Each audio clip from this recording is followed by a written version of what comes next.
복된 소식 아름다운 소리 AM 1590kHz 시카고 기독교 방송입니다.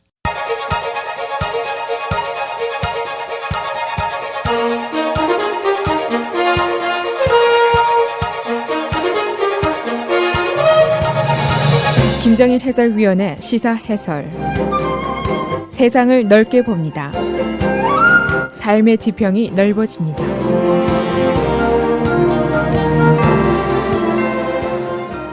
시사 해설입니다. 시카고시 의회가 어제 라마 매뉴얼 시장에 새 예산안을 통과시켰습니다. 각종 세금, 요금, 벌금 등이 모두 크게 올랐습니다. 시카고 트리뷴이 계산을 해보니까 보통 일반 가정이 평균 1년에 약 $1,700를 더 내게 됩니다. 이 $1,700면은 그렇게 만만치가 않은 돈입니다. 일리노이 주의 형편은 어떤가? 거버너 브루스 라너와 민주당 의회와의 싸움은 2년이 계속이 됐습니다만 이 와중에 주정부가 진 외상값이 $10.6 billion, 외상값이 $100억 넘어섰습니다.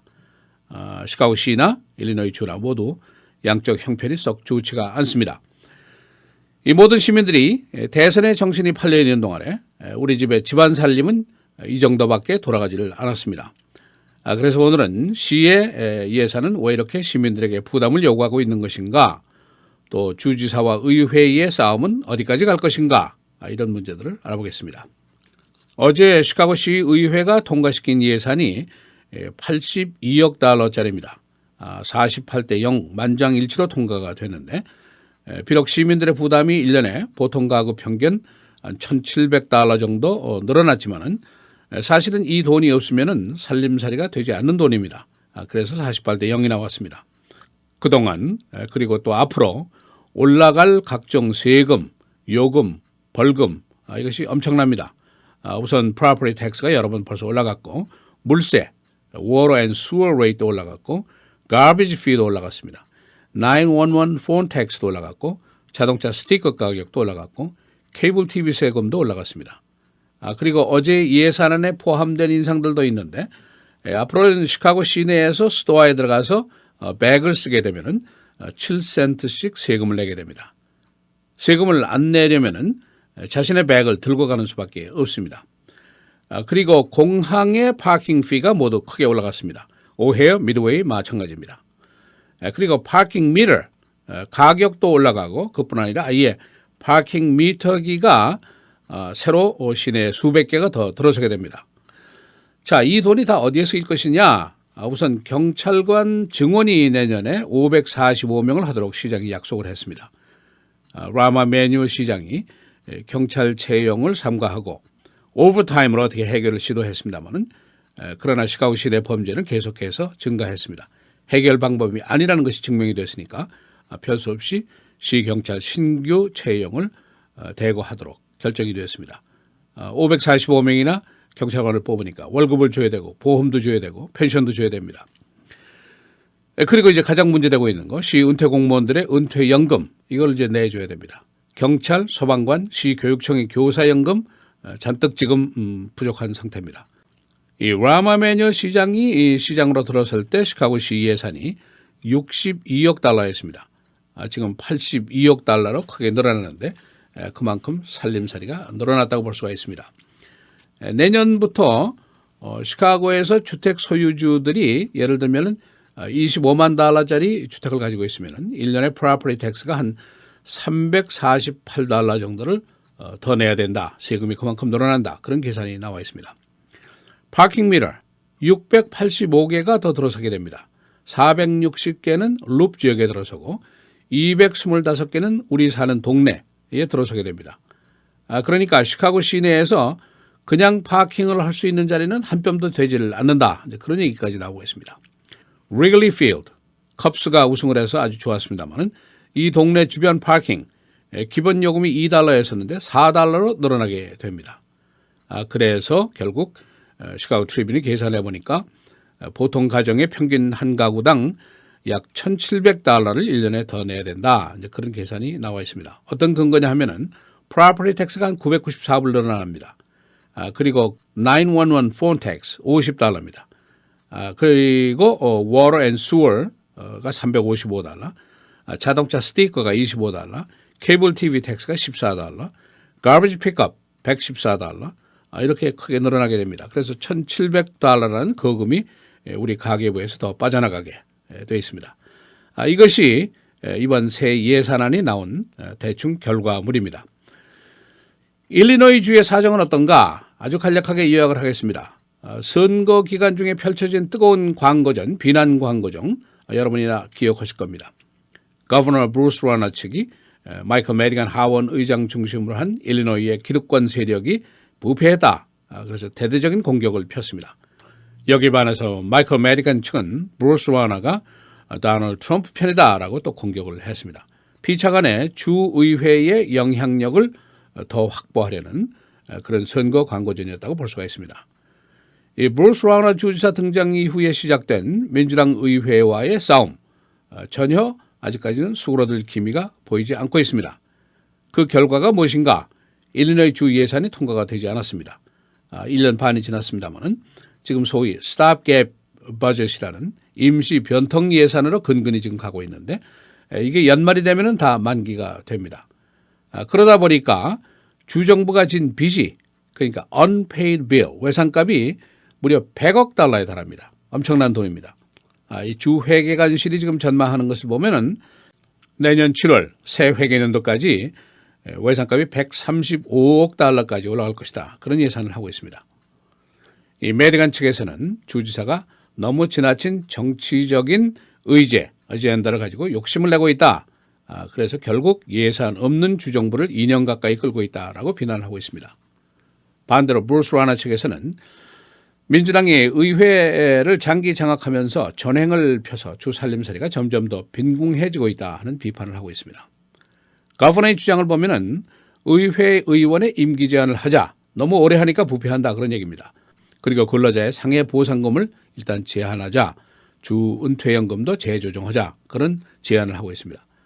지금 은퇴연금은 약 $1,300억 달러가 부족한 상태입니다만 주 대법원은 연금이라는 것이 계약 행위이기 때문에 이것은 의회에서 손대지 못한다. 그런 판결을 이미 내렸습니다. 여기에 대해서 민주당 의회 측에서는 임기 제한이라든가 상해 보상금에 대한 제한이라든가 이런 것은 일종의 정치적인 의제다. 이것은 나중에 따로 처리하자. 우선 예산부터 다루면서 급한 불부터 끄자. 그런 얘기를 하고 있습니다만 양측에서는 아직도 의견의 접근 없이 오히려 감정 싸움으로까지 번지게 되었습니다. 브루스 라너 주지사가 개인 돈을 들여서 비난 방송 광고로 마이클 메디건을 공격을 했습니다. 또 마이클 메디건이 여기에 대해서 반격을 했고 악순환이 계속이 되었습니다. 브루스 라너 주지사는 주 예산조차도 통과를 하지 못하는 무기력한 주지사다. 그런 불명예를 안게 됐고 민주당 측에서는 2018년까지 그의 임기가 이제 끝이 나니까 원텀 주지사로 사라지게 될 것이다. 그런 예상을 하고 있습니다. 어제 있었던 일, 주 상원이 브루스 라너 주지사의 거부권을 절대 다수의 표로 다시 무효화했습니다. 그 안건은 뭐냐면은 드라이버스 라이선스로 신규 또는 재발급 시에 자동적으로 투표인 능력이 된다. 그런 안이었는데 주지사가 이거를 반대해서 거부권을 행사했습니다. 선거 사기가 우려된다. 그런 이유 때문이었습니다. 그러나 민주당 상원이 거부권을 다시 거부를 했습니다. 또 상원에 거부권 거부 케이스가 또 한 건 있습니다.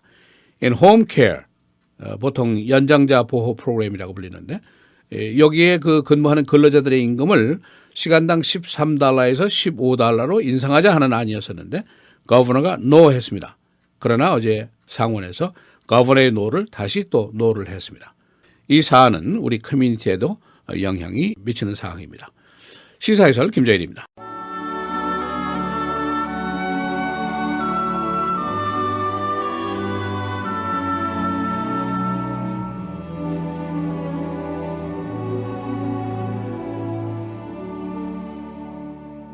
사랑은 이웃에게 악을 행하지 아니하나니 그러므로 사랑은 율법의 완성이니라.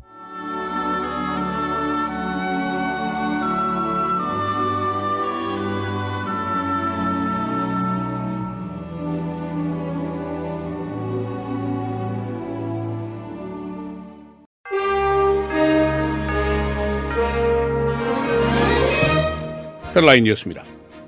일본의 산치오 아베 총리가 오늘 트럼프 당선자와 뉴욕에서 만나게 됩니다. 아베 총리는 그와의 만남에서 상호 신뢰를 확인하기를 원한다고 밝혔습니다. 트럼프는 한국과 일본에서 미군의 철군 가능성을 거론했었습니다. 일본은 지금까지 아시아 지역에서 안보 교역 면에서 미국의 최우선 동맹국이었습니다. 뉴욕 출신 척 슈머 상원의원이 민주당 상원 리더로 어제 선출되었습니다.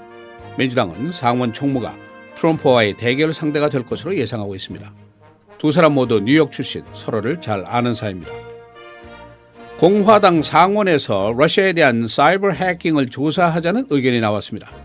린지 그램, 사우스캐롤라이나 상원의원의 제안입니다. 이 조사 제안에는 공화당, 민주당 양당에서 동조하는 의원이 많은 것으로 알려졌습니다. 트럼프 당선자는 러시아와의 관계 개선을 전명했었습니다. 힐러리 클린턴이 선거전 패배 후 처음으로 어제 모습을 나타냈습니다. 어린이 보호를 위한 기금 모금 행사였습니다. 클린턴은 이 자리에 나오는 것이 쉽지 않았다고 말하면서 우리는 어린이, 가정 그리고 국가를 위해서 할 일이 많다고 말했습니다. 트럼프 지지자 그룹이 펩시 불매운동을 한때 폈습니다. 이들은 소셜미디어를 통해서 펩시 회장의 반 트럼프 발언을 이유로 들어서 불매운동을 폈습니다. 한때 펩시의 주가가 5%나 하락했었습니다. 펩시 회장은 반 트럼프 발언은 하지 않았지만 트럼프의 여성 발언에 대해서 비난했었습니다. 팍스뉴스의 맥인 켈리 앵커, 트럼프 측의 위협 시에 경호원을 고용했었다고 한 인터뷰에서 밝혔습니다. 켈리는 토론회에서 트럼프에게 반여성 발언에 대해서 질문했었습니다. 시카고시 의회가 어제 라마 매뉴얼 시장에 82억 달러짜리 예산을 통과시켰습니다. 48대 0. 시카고 트리뷴은 보통 시민들의 세금 등 부담이 평균 1년에 1,700달러 더 증가했다고 보도했습니다. 일리노이 주정부의 외상값이 100억 달러에 달한다고 주 재무관실이 밝혔습니다. 브루스 워너 주지사 등장 이후에 1년 반여 동안 주 예산이 통과되지 못했습니다. 현재 임시 예산은 금년 말에 만기를 맞게 됩니다. 닉 더빈 상원의원 차기 거버너 선거에 나서지 않겠다고 말했습니다. 그는 상원의 서열 2위, 상원 업무에 주력할 계획입니다. 이로써 2018년 선거전 와이드 오픈이 되어 있습니다. 금년도 11월 두 번째 따뜻한 기온을 기록하고 있습니다. 그러나 금요일 토요일 사이에 최저기온이 20도에서 30도까지 내려갑니다. 눈비가 예상되고 그러나 쌓이지는 않겠습니다. 오늘 맑고 흐리고 최고 70도, 금요일 내일 흐리고 비 67도, 토요일 흐리고 눈 또는 비, 최고기온 44도, 최저는 29도입니다. 주일 월요일 각각 맑고 최고기온은 41도, 최저는 29도로 예상이 됩니다.